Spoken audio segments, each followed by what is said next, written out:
ఓం నమ శివాయ. స్ఫటికలింగానికి అభిషేకం చేసుకుంటూ బసవ పురాణంలోని ఒక కథ చెప్పుకుందాం. పూర్వం దక్షిణ భారతాన ఒక ఊళ్ళో ధాన్యపు వ్యాపారస్తులు ఉండేవారు. వారు ధాన్యాన్ని గోతాలలో నింపుకొని వేరే ప్రాంతాలకు వెళ్ళి వ్యాపారం చేసేవారు. ఒకరోజు ఈ వర్తకులంతా కలిసి గుంపుగా క్రొత్త ప్రాంతానికి వ్యాపారానికని వెళుతున్నారు. అలా వెళ్తూ ఉండగా భోజన సమయమై దాంతో అందరూ అన్నం తిందామని ప్రయాణం కాస్త ఆపి ఒకచోట కూర్చున్నారు. సద్దులు విప్పుకుంటున్నారు. వాళ్ళలో ఒక పెద్ద వర్తకుడు, అతని పేరు ఈశ్వరదాసు. అతను మాత్రం ఒక ప్రక్కకు ఖాళీగా కూర్చున్నాడు. అదేంటి, నీకు ఆకలిగా లేదా? లెగవండి అన్నారు మిగిలిన వర్తకులు. అప్పుడు ఈశ్వరదాస్ అన్నాడు కదా, అయ్యా, నేను శివాలయానికి పోకుండా, శివుణ్ణి దర్శనం చేసుకోకుండా ఏనాడూ భోజనం చేయలేదు. అది నా నియమం. ఉపవాసమైనా చేస్తాను, కానీ శివుణ్ణి దర్శించకుండా నేనేమీ తినను అని చెప్పి, పర్వాలేదులే, మీరు భోంచేయండి అన్నాడు. మిగతా వారంతా, అయ్యో, ఇక్కడ దారి మార్గంలో శివాలయం ఎక్కడుంది? ఇతడు ఊరికే మూర్ఖంగా కడుపు కాల్చుకొని ఏమన్నా అవుతాడేమో అని వాళ్ళు నానా రకాలుగా నచ్చచెప్పి చూశారు. అయినా వినలేదు ఈశ్వరదాసు. ఆకలితో చావనైనా చస్తాను, కానీ నేను శివదర్శనం కాకుండా తినను అని తెగేసి చెప్పాడు ఈశ్వరదాసు.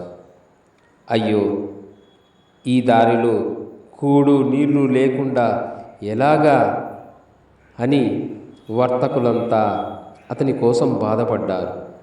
వాళ్ళల్లో కొందరు వెంటనే మూర్ఖంగా ఒక కొంటె ఆలోచన చేశారు. కళ్ళతోనే సైగ చేసుకొని ఇక్కడేమైనా శివాలయం ఉందేమో చూసి వస్తామని అప్పటికప్పుడు వెళ్ళారు. కాస్త ఒకచోట చకచక ఒక పూరె గుడిసె వేశారు. ఆ గుడిసె మధ్యలో చదును చేశారు. తాము ధాన్యాన్ని కొలుచుకునే కుంచాన్ని తెచ్చి అక్కడ బోర్లించారు. అది అచ్చం శివలింగంగానే ఉంది. ఇక దగ్గరలో దొరికిన కొండగోగు పూలతో ఆ కుంచాన్ని అలంకరించారు. నిజంగా శివలింగమే అక్కడ వెలిసి పూజలందుకుంటున్నట్లు మొత్తం సిద్ధం చేశారు. ఇలా ఒక టక్కరి నాటకం మొదలుపెట్టారు. తిరిగి వర్తకులంతా ఈశ్వరదాసు వద్దకు వచ్చారు. అయ్యా, శివాలయం కావాలన్నావు, శివలింగం దర్శనం చేసి తీరుతా అన్నావు. నీ అదృష్టమేమో గాని శివుడు ఇక్కడే సమీపంలోనే ఉన్నాడు. కావాలంటే వచ్చి చూడు.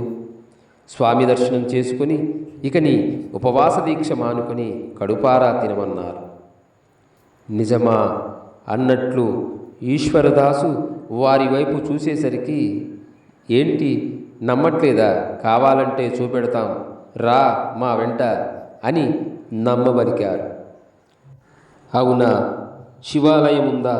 నా శివుడిక్కడ ఉన్నాడా?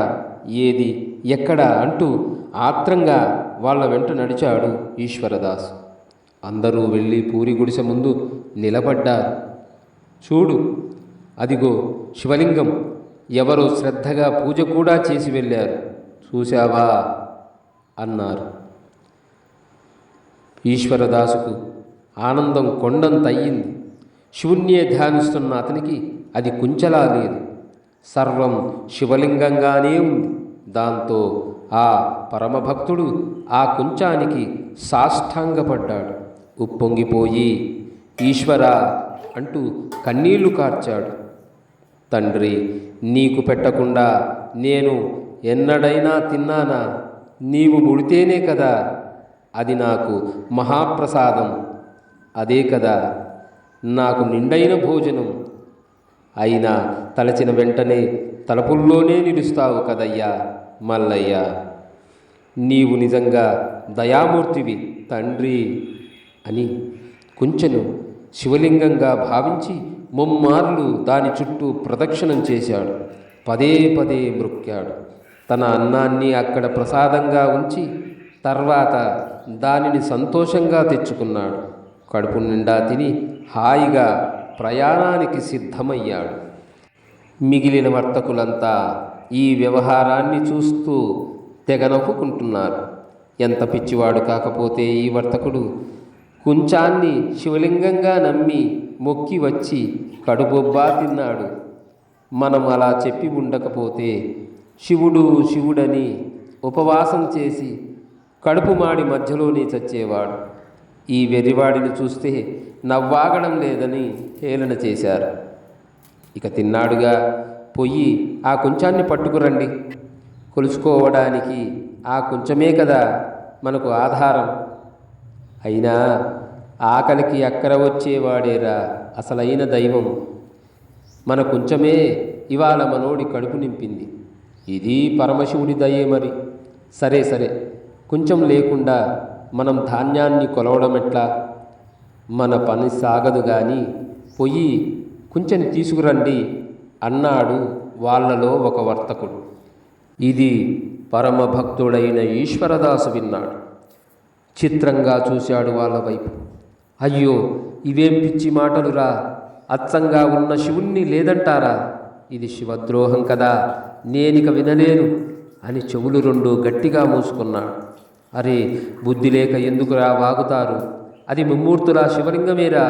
అక్కడున్నది మల్లికార్జున స్వామిరా. నాతో రండి, నా శంకరుణ్ణి చూపిస్తాను అని శివలింగం ఉన్నవైపు కోపంగా నడిచాడు. అతని అమాయకత్వానికి వర్తకులంతా నవ్వుకుంటూ వెంట నడిచారు. అందరూ గుడిసె ఉన్న చోటికి వచ్చారు. కానీ అక్కడ గుడిసె లేదు. అత్యద్భుతంగా ప్రాకారముంది, ముఖభద్ర మండపముంది, బంగారు శిఖరంతో కూడిన గర్భాలయ గోపురముంది. అక్కడ వర్తకులు ఆపద్ధర్మానికి నిలిపిన కుంచమే శివలింగమయ్యింది. అమితంగా వెలిగిపోతోంది. లింగమూర్తికి ఎదురుగా నంది కొలువై ఉంది. మిగిలిన వర్తకులంతా ఇంత సుందరమైన దేవాలయం ఇలా మెరిసిపోయేలా ఈ శివలింగం ముందు లేవే, ఇదేమి చిత్రం అని గజగజ వణుకుతూ వర్తకులంతా రాతి బొమ్మల్లా రెప్పలార్చకుండా నిలబడిపోయారు. బోర్లించిన కుంచ మహాశివలింగంగా మారిందే, పూరి గుడిసే కళ్ళ ముందే బంగారు గోపురంగా మారిందే, ఇది కళ నిజమా అని కలవరపడ్డారు.